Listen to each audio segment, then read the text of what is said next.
Hi everyone, it's Laura from Sweet Handmade Cookies. Welcome to the Sweet Handmade Cookies kitchen. I just put the finishing touches on a Beetlejuice baby shower set, which was really adorable. I've never made anything quite like this before. I hope you'll enjoy this video as I show you how I made the cookies from start to finish. I was asked to make Beetlejuice themed baby shower cookies. Full disclosure, I have never seen the movie Beetlejuice, neither the original movie from 1988 or this year's follow-up movie, and this made designing these cookies a bit of a challenge. With the help of the internet, I was able to see some other Beetlejuice-inspired cookie sets and gain some understanding of the movie.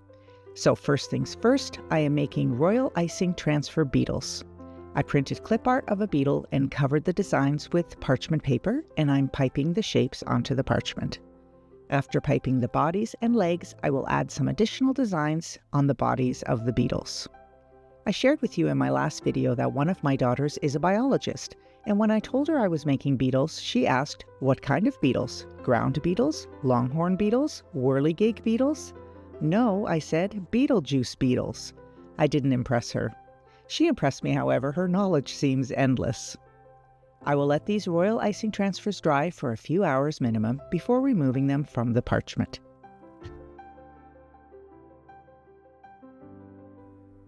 The next step is to flood all the cookies. I've chosen a color scheme of purple, green, black, and white. I will outline the cookies first in my delicious royal icing and then fill in that outline with the same consistency of icing. I always use the same consistency of icing, and I always fill in right after I outline each cookie. I'm making 5 different designs for this set, and 3 of the designs will have stripes printed on them in black, so I'm flooding those cookies in white. I purchased a striped background from an artist on Etsy, and I was able to print both thin and thicker stripes. You will see that a little later on.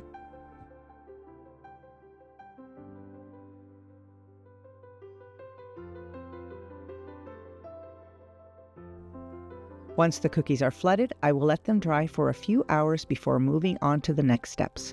Allowing the icing time to dry makes them easier to move around without damaging the icing.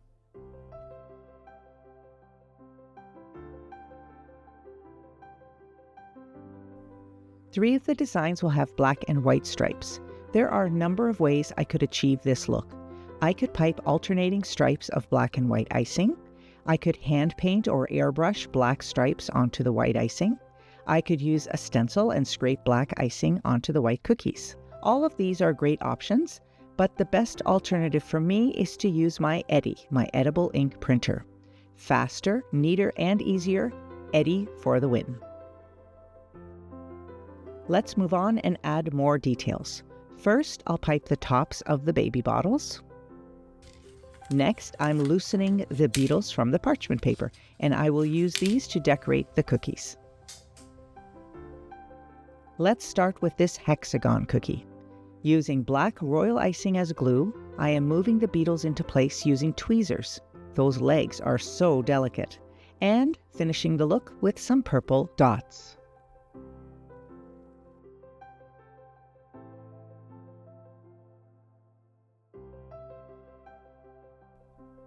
I will add some volume markers to the bottles full of Beetlejuice before adding beetles.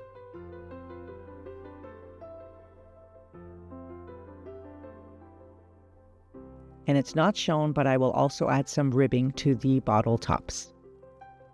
Now I need to tie the black and white striped cookies to the rest of the set, and I'm doing that by writing baby on the onesies and bibs in purple. This part was pretty challenging because the black and white stripes made it very difficult to see the writing projected onto the cookie. So as you can see, I have the word baby printed out in the exact font I'm using, and I have that piece of paper sitting above the cookie so I can see it clearly there and use that as a guide. It was very helpful.